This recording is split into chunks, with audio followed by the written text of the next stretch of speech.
Shalom, selamat pagi Bapak Ibu Saudara sekalian. Kita berdoa mohon pimpinan Tuhan sebelum kita merenungkan firman Tuhan pada hari ini. Mari kita berdoa. Ya Tuhan, kami bersyukur untuk hari yang baru, untuk kekuatan yang baru, semangat yang baru di dalam kami menjalani kehidupan sepanjang hari ini.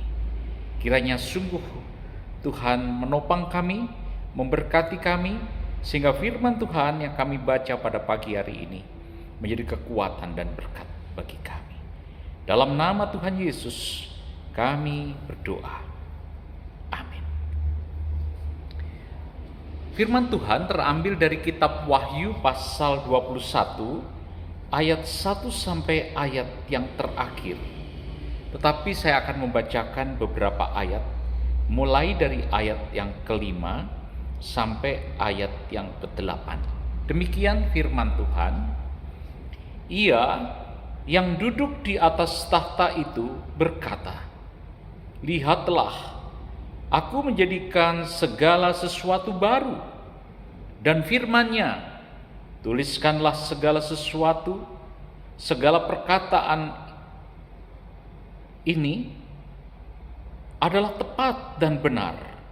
Firman-Nya lagi kepadaku, "Semuanya telah terjadi. Aku adalah Alfa dan Omega, yang awal dan yang akhir. Orang-orang yang haus akan kuberi minum dengan cuma-cuma dari mata air kehidupan.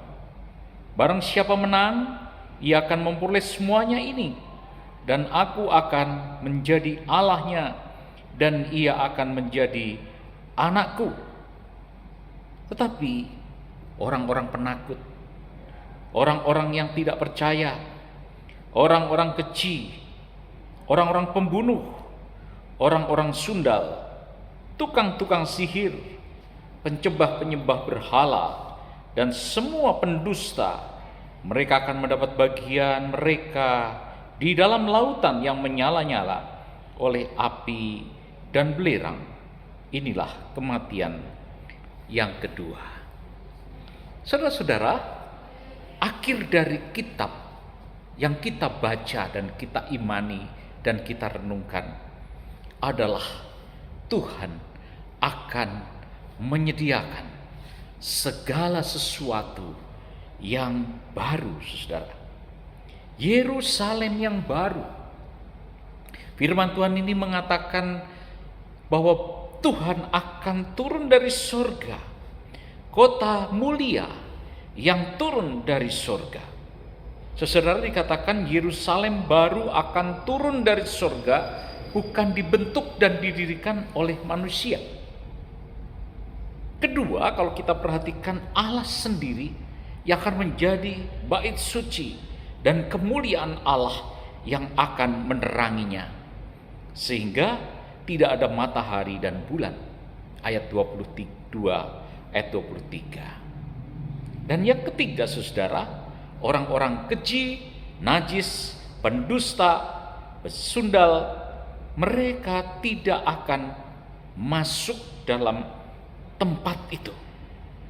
Dan hanya orang yang namanya tertulis dalam kitab kehidupan, ayat 27, yang akan diizinkan masuk dalam kota itu. Saudara-saudara yang kekasih, jadi jelas bahwa kalau kita menerima Yesus sebagai Tuhan dan Juru Selamat, artinya benar-benar hidup baru harus menjadi bagian dalam hidup kita. Kita harus menanggalkan manusia lama, dan kita harus memiliki pengharapan di depan, yaitu pengharapan kehidupan baru bersama dengan Kristus. Saudara-saudara, sangat jelas sekali bahwa kita menuju kota yang baru itu, menuju Allah, menuju Yerusalem yang baru, saudara. Tadi dikatakan, barang siapa yang haus akan kuberikan air kehidupan. Barang siapa yang lemah, dikatakan akan diberi kekuatan. akan kuberikan minum, kuberikan kekuatan, kuberikan kehidupan yang baru. Dan aku ini akan menjadi Allahnya, dan mereka akan menjadi anak-anakku. Itulah saudara yang kekasih, tujuan kita mengiring dan mengikut Tuhan, beribadah, melayani, dan kehidupan pada waktu kita di dunia. Ketika kita lupa panggilan kita dan kita hidup sama seperti dunia ini, saudara, kita akan kehilangan. Sehingga tadi dikatakan firman Tuhan, orang penakut, pendusta, penyihir, penyembah berhala, Tuhan tidak izinkan masuk ke kota yang baru itu. Saudara yang kekasih, biarlah hidup kekristenan kita menjadi hidup kekristenan yang ditopang dan disertai dan dipimpin oleh Roh Kudus. Kita dijauhkan dari segala hal-hal yang tidak memuliakan nama Tuhan.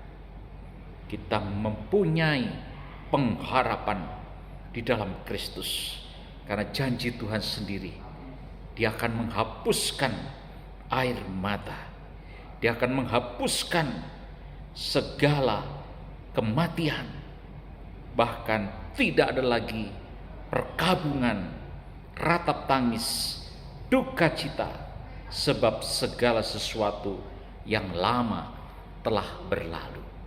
Mari saudara-saudara, kita jalani hidup ini bersama dengan Kristus, dengan iman, dengan pengharapan, dengan kasih kepada Tuhan, dengan sungguh-sungguh, supaya janji Tuhan, segala sesuatu yang baru akan datang dan kita masuk dalam pengharapan yang kita nanti-nantikan.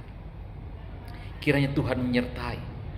Kalau hari ini kita dihimpit dengan tantangan, kesulitan, mungkin pengharapan-pengharapan dunia yang membuat kita lemah, mari kita mengingat janji Tuhan. Tuhan akan membuat segala sesuatu yang baru. Tuhan akan menolong kita. Tuhan akan menyertai kita. Itulah janji Tuhan. Saudara yang kasih, kematian tidak akan menjadi halangan. Maut bukan menjadi satu hal yang menakutkan bagi orang percaya.